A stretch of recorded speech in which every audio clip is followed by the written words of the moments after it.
प्रिय बच्चों, कक्षा 10 की काव्य खंड से महाकवि सूरदास जी की 10वां पद है, निर्गुण कौन देश को वासी। मधुकर कहि समुझाहि सौंह दय। मधुकर कहि समुझाई सौंह दय, बूझत साँच न हासे। बूझत साँस न हासे। मधुकर को है जनक, कौन है जननी, कौन नार को दासी। कैसो वरन भेष हैं कैसो, किहि रस में अभिलाषी। पावे गौ पुन कियो आपनो, जोर करेंगे गासी। सुनत मन हुए रहो बावरो, शूर सभय मति नासी। इस वर्ष के लिए ये पद सूरदास जी का मोस्ट इम्पॉर्टेंट है। 14 में, 17 में और 2019 में यह प्रश्न पूछा गया है। तो निर्गुण कौन देश को वासी, जैसा कि आप जान रहे हैं, आपको बताया गया है कि निर्गुण ब्रह्म की उपासना की शिक्षा देने के लिए उद्धव जी ब्रज में जाते हैं और वहाँ की जो नारियां हैं, जो गोपियां हैं, उनसे योग के संदर्भ में अपनी बात रखते हैं। तो इस पद्य में निराकार ईश्वर पर कटाक्ष करते हुए, व्यंग्य करते हुए निर्गुण ब्रह्म की उपासना का खंडन और सगुण कृष्ण की भक्ति का मंडन किया गया है।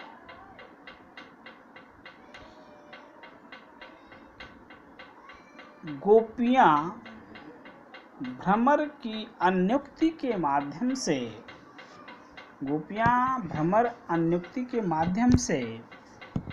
कहती हैं,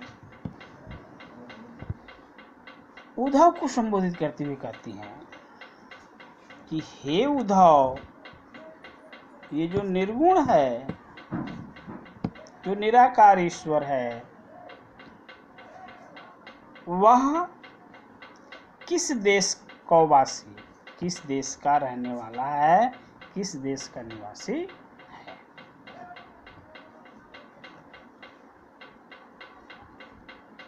पंक्ति की व्याख्या में कोई दिक्कत हो तो आप कमेंट करें। निर्गुण कौन देश को वासी, बहुत ही सरल पंक्ति है। कहते हैं कि निर्गुण कौन देश को वासी, निर्गुण ये निराकार ईश्वर आपका किस देश का वासी है, किस देश का निवासी है। हम तुम्हें मधुकर कहि समुझाए सौंह दें। मधुकर कहि समुझाई सौंह दें, हम तुम्हें सौगंध देकर पूछती हूँ कि मधुकर कहि समझाए सौंह दें, बूझत साँच न हासे। तुम हमें सच सच बताओ, हम तुमसे कोई माहौल या हंसी मजाक नहीं कर रहे हैं, सही सही हमको बताइए। को है जनक, कौन है जननी, कौन उनका जनक है, यानी कौन उनका पिता है, कौन उनकी जननी है, कौन उनका माता है, और वो किस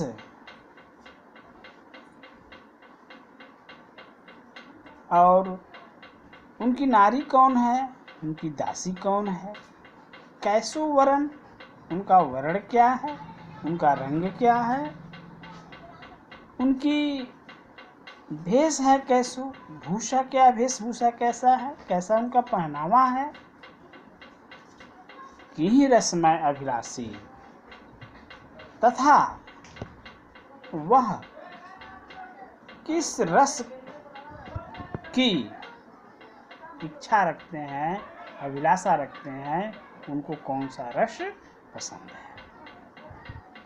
पावेगी पुण्य क्यों आपनो, जोर करेगी गासी। गोपियां उद्धव जी को चेतावनी देती हुए इस पंक्ति में कहती हैं कि हमें सभी बातों का ठीक ठीक उत्तर देना। पावेगी पुण्य क्यों आपनो, जोर करेंगी गासी। गासी छल कपट, गासी का अर्थ होता है छल और कपट, छल या कपट। तो कहते हैं कि गोपियां कहती हैं कि ये तुम हमसे कपट करोगे तो इसका परिणाम तुम्हें अवश्य भुगतना पड़ेगा। जोर करेंगे गासी, यदि आप हमको सत्य नहीं बताएंगे उपयुक्त बातों में तो आप पर दोष लगेगा, आपको सच सच बताना होगा। तो क्या हुआ, सुनत मौन हुए रहे बावरे, सुनत मौन हुए रहे बावरे, सूर सबय मति नासी। सूरदास जी कहते हैं कि गोपियों के इस प्रकार व्यंग्यात्मक तर्कपूर्वक प्रश्नों को सुनकर के उद्धव बावरे हो जाते हैं, पागल हो जाते हैं, स्तब्ध हो जाते हैं। यानी वह उनके प्रश्नों का कुछ उत्तर ना दे सके, ऐसा प्रतीत हो रहा है। सूर सबय मति नासी, ऐसा प्रतीत हो रहा है मानो उनका सारा जो ज्ञान का भंडार था, योग ज्ञान के जो मर्मज्ञ थे, उनका सारा ज्ञान समाप्त हो गया। गोपियों ने अपने वाक चातुर्य से ज्ञानी उद्धव को परास्त कर दिया, अर्थात उद्धव का सारा ज्ञान अनपढ़ गोपियों के समक्ष, अनपढ़ गोपियों के सामने नष्ट सा हो गया। किसी भी काव्य की व्याख्या में काव्य के जो सौंदर्य होते हैं वो आपके लिए पूर्ण अंक देने का कार्य करते हैं, और जो हमारे पाठ्यक्रम होते हैं उनमें 1 अंक का सौंदर्य पर दिया गया है। तो काव्य सौंदर्य में आप लिखेंगे कि इसमें गोपियों द्वारा निर्गुण ब्रह्म का उपहास अत्यंत व्यंग्यात्मक तथा तार्किक ढंग से प्रस्तुत किया गया है। भाषा ब्रज है, गुण माधुर्य है, छंद गेय है, शैली मुक्तक है, रस वियोग श्रृंगार एवं हास्य है, शब्द शक्ति व्यंजना है। महाकवि सूरदास जी का अंतिम पद है और आज यह पाठ समाप्त हो गया।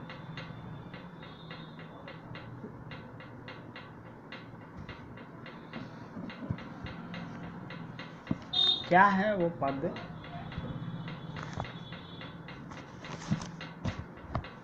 उद्धव जी अब ज्ञान बांटने के बाद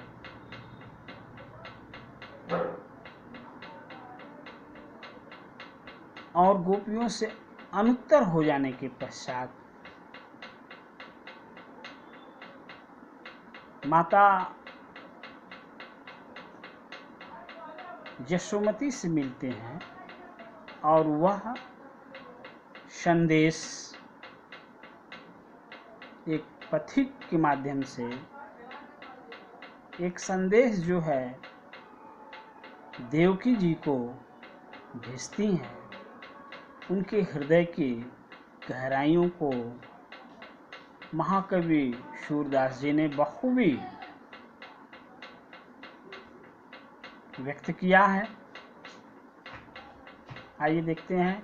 संदेशों देवकी सौ कहियो, हाँ तो धाय तिहारे श्रुत की मया करत ही रही।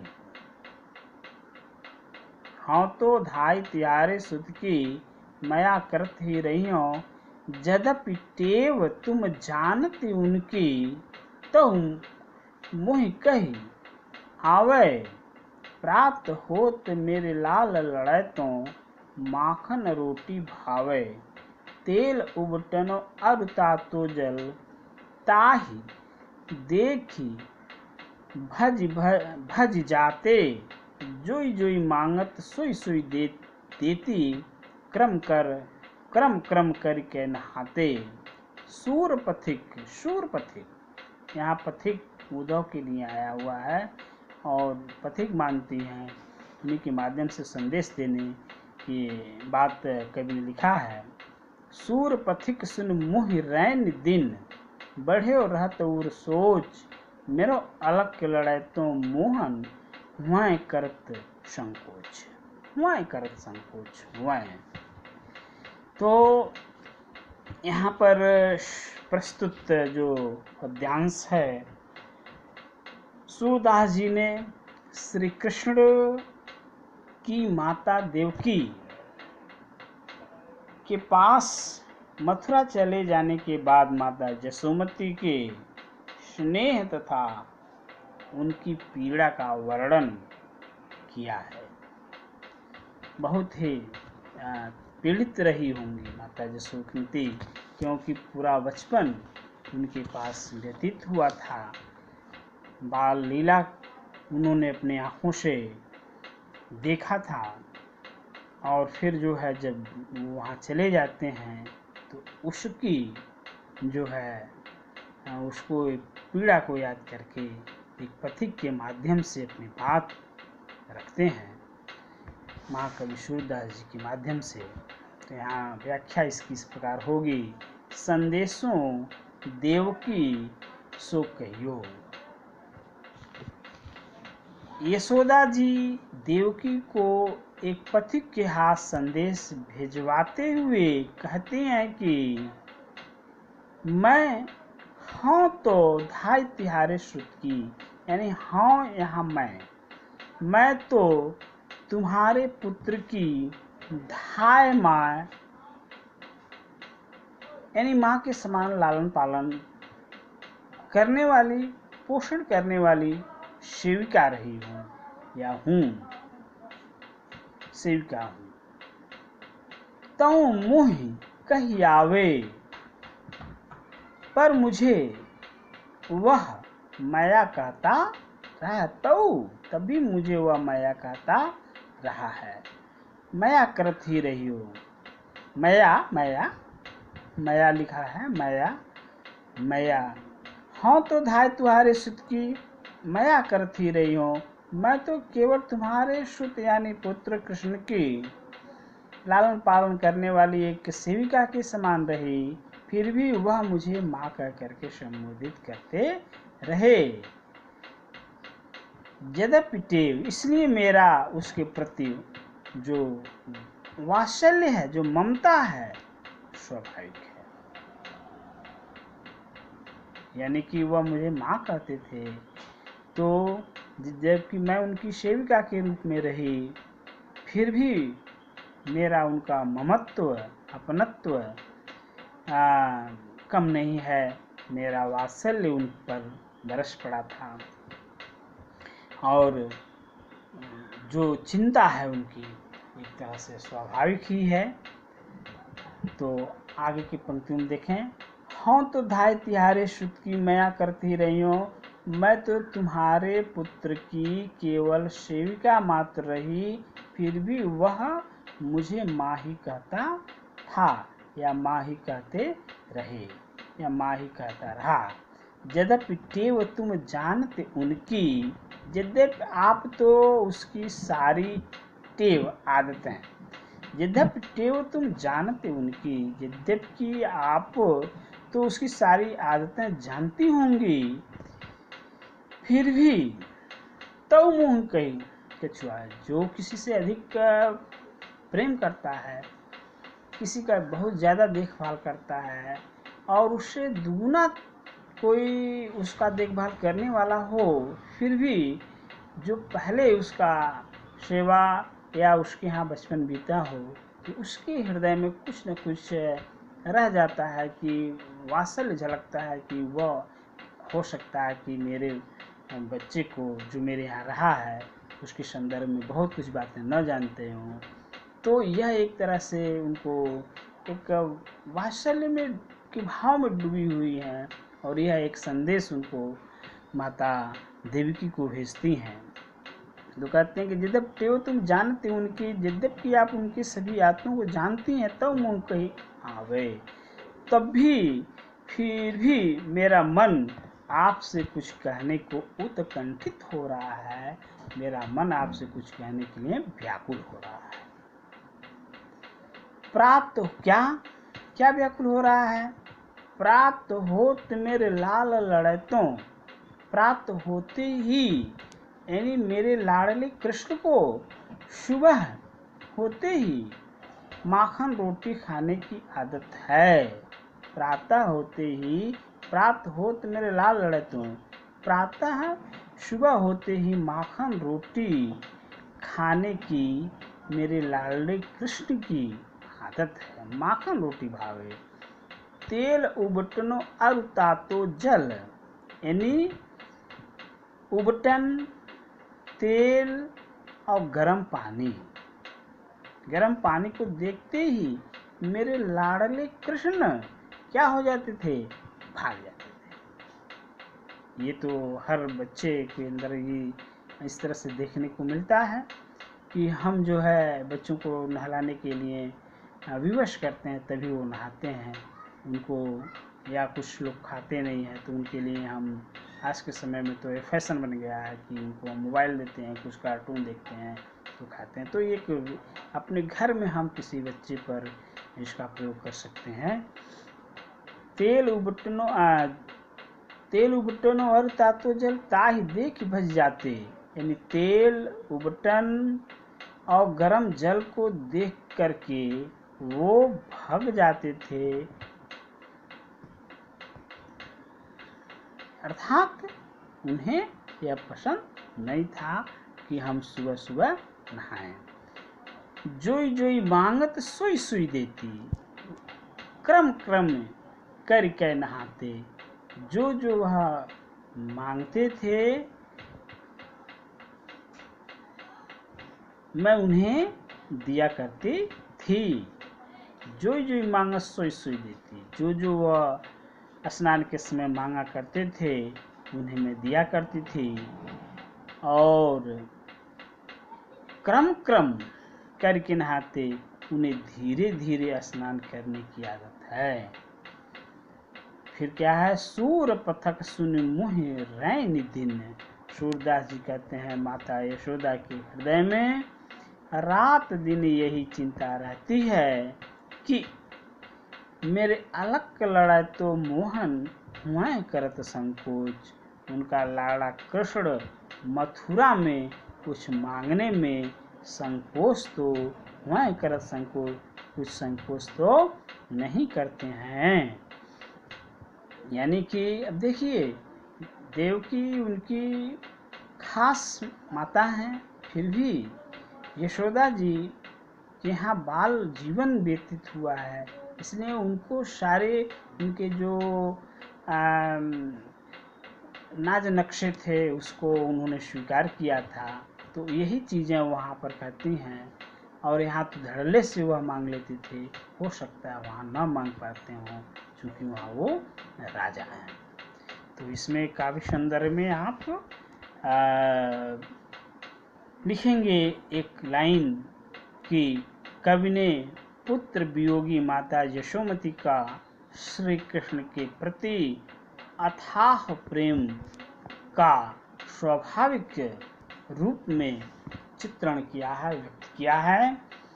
और जैसा कि बार बार बताया गया है कि भाषा ब्रज है, शैली मुक्तक है, गुण माधुर्य है, रस वात्सल्य है, छंद गेय पद है और शब्द शक्ति व्यंजना है। और इसमें अनुप्रास अलंकार और पुनरुक्ति प्रकाश अलंकार का प्रयोग हुआ है। जितना आप लिख सकते हैं काव्य सौंदर्य में उतना आपको पूर्ण अंक दिलाने में समर्थ होगा। इस तरह से आज सूरदास के पद समाप्त हुए। धन्यवाद।